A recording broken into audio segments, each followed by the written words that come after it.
Hey, gang, it's me, Dr. Steve. So, the future is here. As many of you know, AI is getting increasingly powerful. And as every new update improves, we're all having to begin to take some serious issues at heart. For example, Elon Musk has recently warned about deliberate efforts to train AI to be woke, especially in light of the Biden administration's efforts at regulating AI, which, of course, Elon sees as very dangerous. But also, and this is key for each and every one of us, there's a growing concern that AI will eventually be replacing many of our jobs.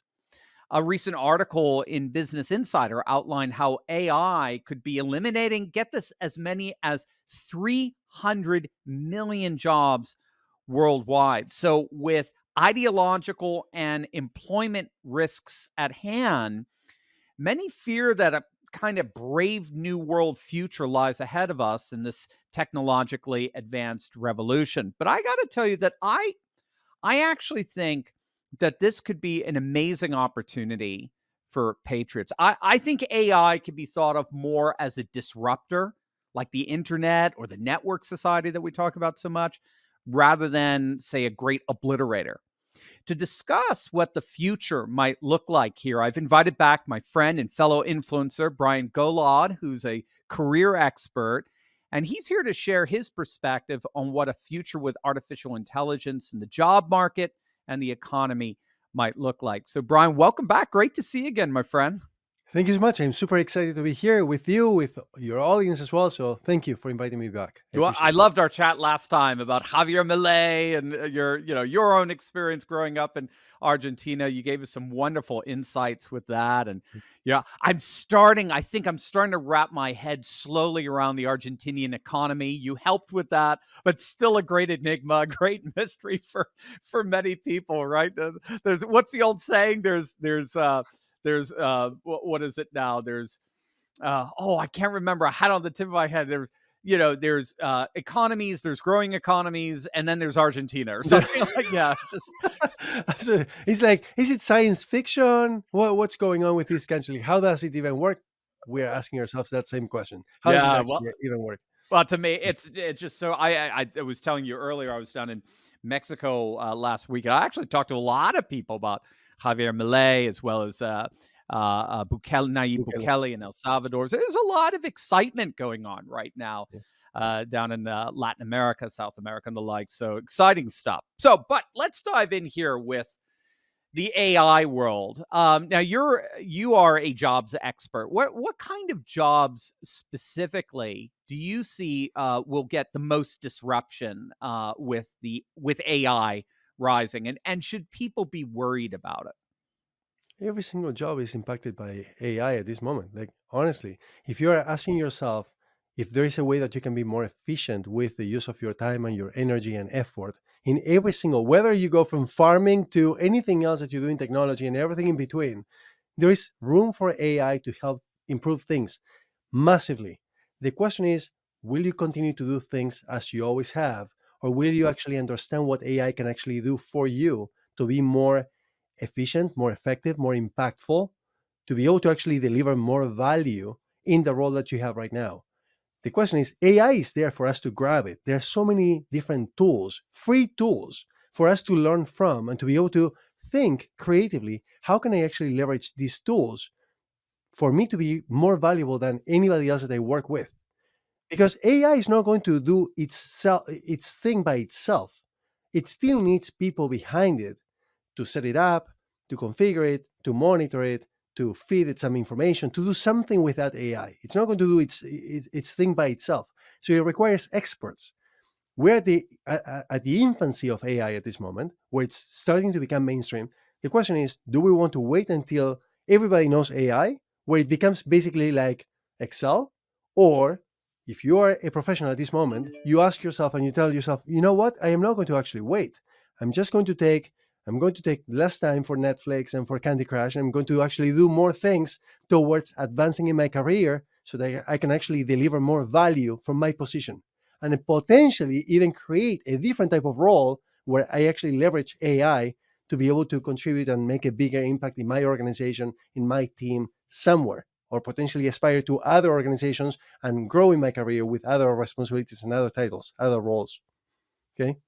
I love it. I'm curious what you make of Elon Musk's recent comments, where he turned some heads when he claimed that AI was being programmed basically to reflect woke ideology, which he said is just basically training AI to lie when all is said and done. And he's warning that AI can be a big government weapon, as it were, if we aren't careful. I did a video earlier today on the WEF. They have their meeting in Davos this week, and already AI is one of the major themes of the conference, and especially linking it up with their ESG initiatives and the like. I'm just curious of what your take is on all of that, and are these efforts to sort of wokeify AI backfiring? So here's the thing. It's AI is neutral. AI doesn't know whether something is right versus wrong, right versus left. It's all up to us as human beings and what we feed it and what we make it believe that is the actual real thing. It all depends on the data that we bring into it. And we say, this is how we are going to train you for you to actually make certain decisions or for you to be able to give me back information in a certain way that aligns with my agenda or with my position or with my perspective. So it's up to the government, it's up to those who are creating these AIs to feed it neutral information that can actually help us come together in a way that we can all live together happily, in peace. If we are really steering in a certain direction, we know extremes are really, really dangerous. Either extreme, whether it's right, whether it's left, we have to be very careful about this because it can really backfire. How does it backfire? By someone saying, I am in government, I am literally doing everything my way, right? I am just going to drive this my way. So you know what? If you do that, yes, you will get away with that for X number of years until someone takes you out of government, and then there's a new government, and then that new one will try to go in a different direction. So we're constantly battling, going 2 steps forward, 1 step back, or 1 step forward and 2 steps back. The question is, how can we actually do something with regards to AI to benefit from this and to advance much faster in America, like literally in America? How can we actually focus on doing the right thing and not allow everybody else across the world, like let's say in Asia, for example, where they are really focusing on training everything, while we are figuring out here pronouns and whatnot. I'm not saying that whether it's right or wrong, but we're focusing on the wrong thing here, guys. Like these guys, like Right. in Asia, they're focusing on how to destroy us, and we're here fighting about pronouns. Like, what are we doing? Right, Like these right, guys in school, right. they're actually thinking about like, how are we going to take over the world? And here we're like, okay, he, her, or he, or she, he. Like, I mean, like, guys, what are we doing here? Right. Is this how we're running a I business? actually I like that argument. I mean, you could even seed the argument. You could even say, yeah, maybe that's a good thing to do, but it pales in comparison to what Beijing is doing right now with AI and the like. Yeah, I like that. That's very good. I love respecting, by the way, just to make sure that I'm clear, I love respecting people and making sure that everybody has a voice and everybody belongs, right?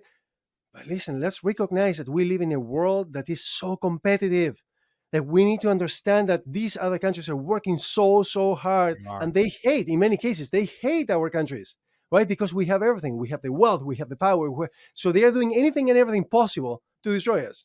The future is optimistic as long as we are doing and we're contributing towards building and defending ourselves as well, Right, and right. staying aware of what's going on around us, right? If we are just focusing blindly on this one thing that doesn't help anybody, it's going to be a difficult future. It's so interesting that you're an expert career counselor, and what's coming to mind here is, I mean, I know you've helped. We talked before. You've helped countless people find their dream job, a career where they can flourish. Listening to you talk this way, there are obviously some people out there who might just say, "Look, I'm just going to keep my head down. I'm going to stay in my current job. I'm going to look for ways to stick it out." Technologically speaking, or even ideologically speaking, I'm gonna deal with the woke agendas that the DEIs that I have to deal with, and so forth. But it sounds to me like you're saying that now's the time to actually, grab the bull by the horns, as it were, go ahead and start looking for an even more flourishing career at this point. There's no, here's the thing, there's no reason to ever stop. If you're someone, I mean, you're happy to be an employee and you just want to continue to advance in your career and you really want to move up the ranks, continue to grow, there's no reason to ever stop. And this is one of the things that I teach my mentees, that whenever they get the job offer, they say, why stop? I mean, I understand that for the most part, before they actually understand the job search system, which is completely broken, this is not something that I made up. Like everybody talks about this, Forbes and Fast Company and Inc. and everybody talks about this, how the job search system is broken. I have to say, the job search system is not necessarily broken per se. It's that people don't understand how to make it work for them. It's like Right. me going to my vehicle and putting milk in the gas tank. Like it's not going to move. Like my vehicle has no problem. It's just that I'm putting milk in the gas tank. It's not going to actually help. Right. It's not doing anything. So I need to understand how can I actually make the system work for me. So whenever you actually have a job, and if you've stayed at the same job, the same role for 3 years, for example, why are you still there? Like Hmm. why, like how are you pushing yourself to continue to grow? Like the essence of us as humans is that we can continue to evolve, we can continue to push ourselves to continue to learn, right? So why are we still there so comfortable in that job that we get to do with our eyes closed? Do we want to continue to grow? Yes or no? Do we want to continue to be valuable, to be perceived that way? Do we want to make more money? So why are we not actually applying for jobs? One of the reasons, and it's very, very clear to us right now, why people are not actually looking for a job, because they dread the whole process of searching for a job. It's so tedious, it's so exhausting, it's so confusing, it's so demotivating and frustrating and depressing to be rejected for jobs that you are perfectly qualified for and you have no idea. And you're like, I don't actually understand why they are rejecting me when I know that I'm perfectly qualified for the job. So the question is, what are you doing about that? I don't know if you've ever heard about something called the ATS, which is the applicant tracking system. It's software out there. Okay, these Yeah. softwares which are getting better. Basically, the softwares that filter you out from whenever you apply for a job, whether the employer sees your application or they don't see your application. Now, I ask polls on LinkedIn on a regular basis, and when I ask people about the ATS, they know that it's their number one enemy, right? Similar to corporations and multinationals and employers who are abusing them. But they know that their ATS is actually a filter. And when I ask them, what do you know about the ATS? Nothing. I know that it's the enemy. I haven't researched it. I don't know what it stands for. I don't know what it does. I don't know what the rules it has that prevent me from actually getting to the other side. So one thing is to be aware, to recognize things. Another thing is to actually go and research and be proactive. We can complain about all we want. I can complain about my vehicle not working, but if I'm putting milk into it, Right. like it's not the vehicle's fault. The vehicle will work as long as you put gas into the gas tank. If you put Right. milk, it's not going to work. I promise you, unless it's Back to the Future, like the DeLorean. You know? That's right. With banana peels and all that. That's right. We don't need roads where we're going. I That's love it. well, are there any particular kind of skills that are gonna be best with the future job market and AI? I can see two skills that come really easily to mind. One of them is curiosity. Like if Hmm. you're not curious enough to want to research, to want to get out of your way and to see and to explore and to consider different ways, if you are stuck on doing the same job the exact same way as always before without looking for, we were just talking about this, right? About sushi and continuous improvements, small Right. improvements every single day, right? If you can improve sushi, imagine if you cannot improve anything else, right? So That's we're right. talking about We just for people who don't know, we were yeah, talking yeah. I about was going to Jiro say. Dreams of Sushi, and that's right. And how somebody at 90 years old could continue to think, "How do I make this better? How do I make this better?" Yep. Go on. I'm Absolutely. sorry. So yeah, I was going to give some context because I forgot that it was just our conversation. But the same thing applies to the job. Now, a lot of people, unfortunately, they go to their jobs and they just do what they're told and they just basically follow orders. The question is, in this competitive world that we live in, if you really want to stay relevant, if you want to continue to advance, if you want to make yourself valuable and you want to be noticed, you have to start thinking differently, Mhm. coming up with ideas. And it doesn't necessarily mean that your ideas will be the ones used, but listen, what's the difference between a good employee, at least from this perspective, a good employee versus a bad one? A good employee or a bad employee just brings up problems. Okay, this doesn't work, and this doesn't work, and this doesn't work. A good employee or a better employee brings up the problem, like points out the problem and says, I have an idea to be Mhm. able to do something about that problem. That idea may not necessarily solve that problem, but at least they're intentional about trying to solve that problem. Okay. Right. So, Right. what do you do with the technology that is available, or the technologies? They're like, it's impossible to keep up. Like every single day, there are so many new technologies out there for us to be able to leverage. What do we do with this to be able to make our lives easier? For example, back in the day, I used to be on Google all the time. I have people who reach out to me and tell me, hey, what does this mean? I'm like, listen, guys, like I go on Google, like I literally ask the same question to Google. Like I got into the mindset of I am not dependent on anyone. Okay. Right. I believe Right. in God and myself. Like honestly, like I just do as much as I can by myself without having to wait for anyone. So when someone comes to me, what does this mean? Or what is this for? Just go on Google, right? How do I do a pivot table? Whatever it is, I just go, Google, YouTube, like these tools are unbelievable. The entire human knowledge is available for free on the internet. The question is, are you intentional about actually finding it and using it to your advantage? For good. I mean, for good.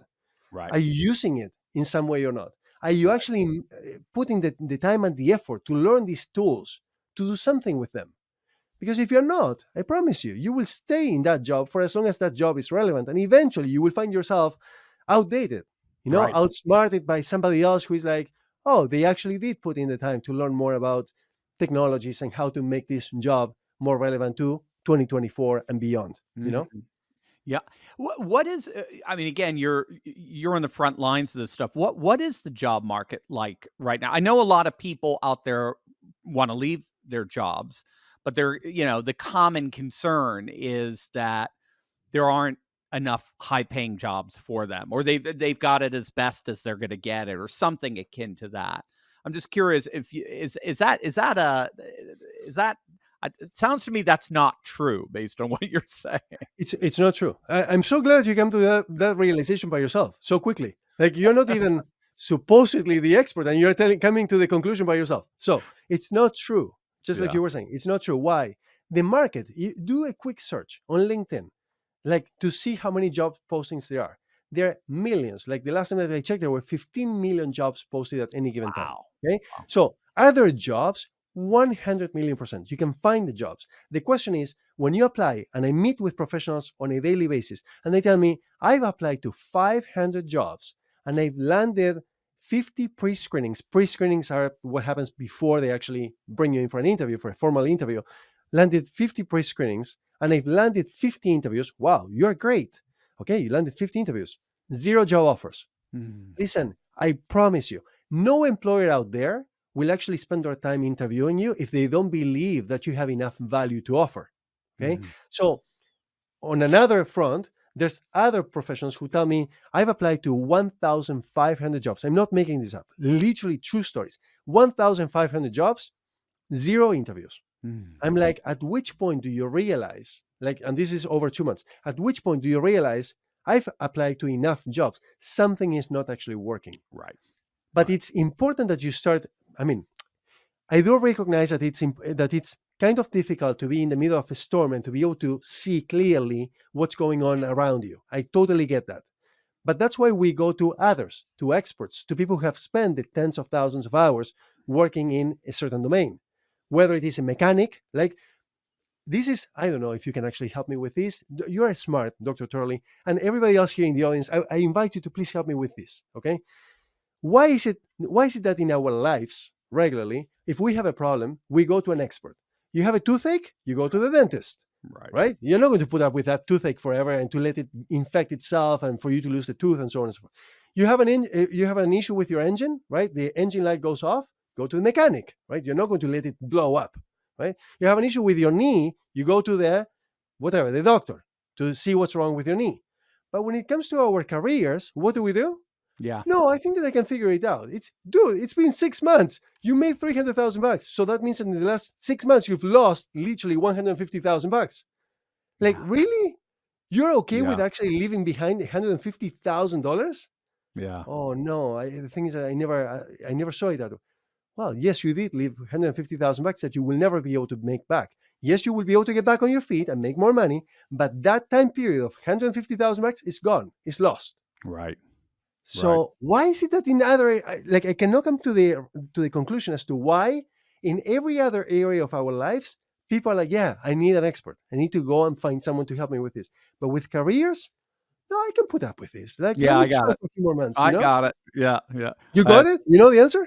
no, no, no, no. Oh, I'm saying oh, I'm just thinking of men and directions. You know, we oh, don't. yeah.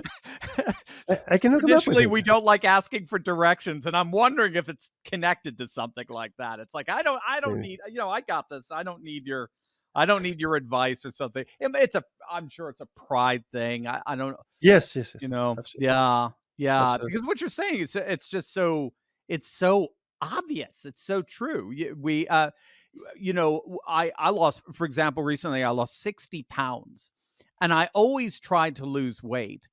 And then it suddenly dawned on me, I'm never going to be able to do this alone. I don't know how to.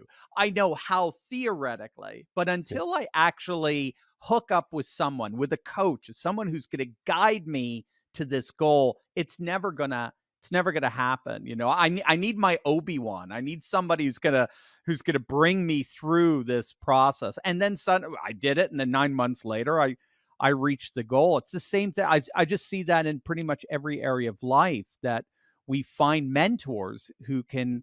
I mean, the light speed success that happens as a result of it is just you wonder why you did it any other way. You wonder why you relied on your own limited perspective on things for so long.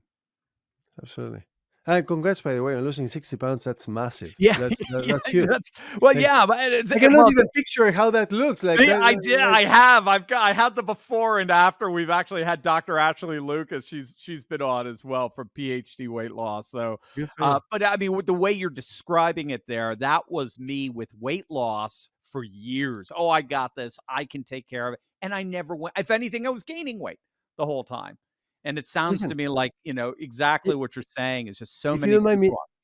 if you don't mind me asking, I don't mean to turn this interview the other way around, but just I want to ask you a question. What was the actual point where you were like, okay, I actually need to make that call? It's like I have to do it. Like it's no other way. I have to do it. I Was there one last drop on the glass? Something Yeah, that happened? there is. I was reading something, and I forget what it was. It was either a book or an article, and it was on something like accomplishment or success or something like that. And this person said, "You have to answer the question. What's the one thing? Try to identify the one thing that's holding you back. That were you to change, everything else would play its out." Actually, I think it's this book called The One Thing. Actually, I think that's what I forget who the author is. Very, very good book. And I remember looking back and reflecting on all the times I had tried to diet and lose weight, and it just hit me every single time I tried to do it myself. It just hit, and I said, "That's it. I need someone to do it with me." And I bet that's the one thing. And it turned out it was. And the So results were quite quick. They were quick. Yeah. yeah, about 9 months. Yeah, yeah, or 9 months of 60 pounds. Yeah, so it's Good for you.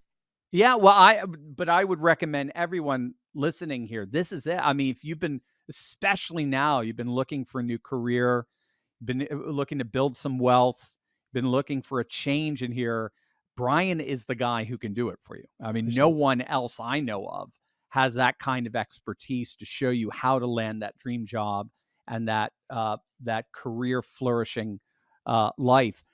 Brian, what can you give us a sense of what you do offer in some of these skill trainings, and Yeah. you're mentoring people to find these jobs, and also how what they can do to contact you? Yeah, absolutely. So basically, the first thing, when I work with someone, I want to make sure before I get compensated for anything, I want to make sure that I can actually help someone. If I don't have the certainty, the clarity, the understanding of who you are and where you want to go, for me, it's like I don't feel comfortable taking anything from you. Like I don't want to be responsible for taking any compensation if I don't know that I can actually make a positive impact in your career and your life. So the very first thing for me is always to have a meeting where we get to see each other. We get to see whether our energies are aligned, meaning like, do we gel? Do we like really the way that we communicate with each other? Do we really believe that we are going to enjoy this process together?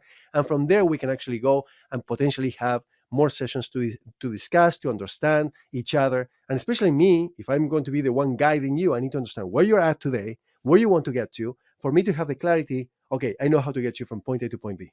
And then design together with you the right path to be able to get there.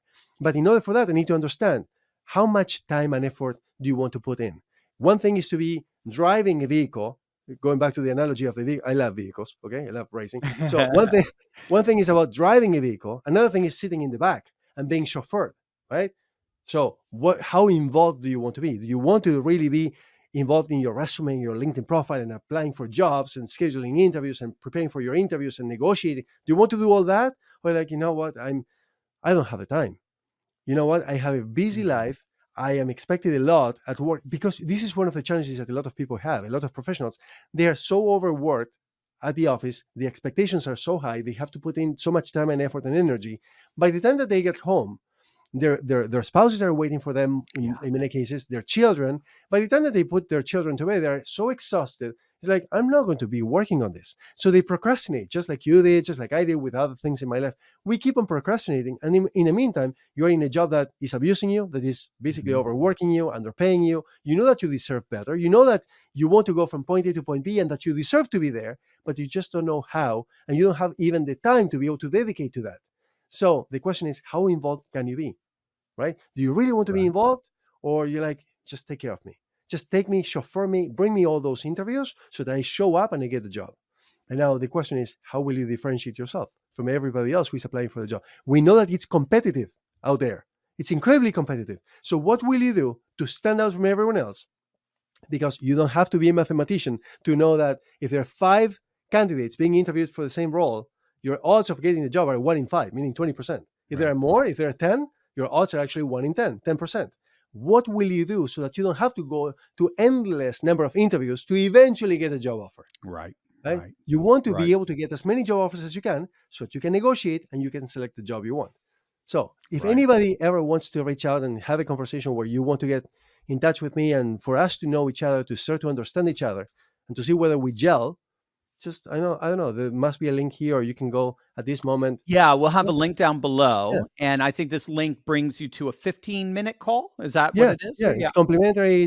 It's really with intention. I want to blow your mind. I wanted to come in and I want to point out different things that you will be like, I never thought about that before. Like, I wasn't seeing things clearly, to the point that you're like, I want to take this forward. I want to actually continue to work with you because I liked what I heard and I want to explore further. And at the end, if you want to walk away and you want to do it by yourself because you're like, oh, I got all the clarity that I needed and I know now how to go from point A to point B, amazing. And if you're like, you know what, I need a guide, or I want a guide. In many cases, people want a guide to be able to achieve better results. Awesome. We'll work together. If we choose to work together, we will work together. But we'll figure it out together. Okay? I love it. Gang, let's make 2024 the year we all bring our careers to the next level. 2024 is the year. I'm not kidding about this.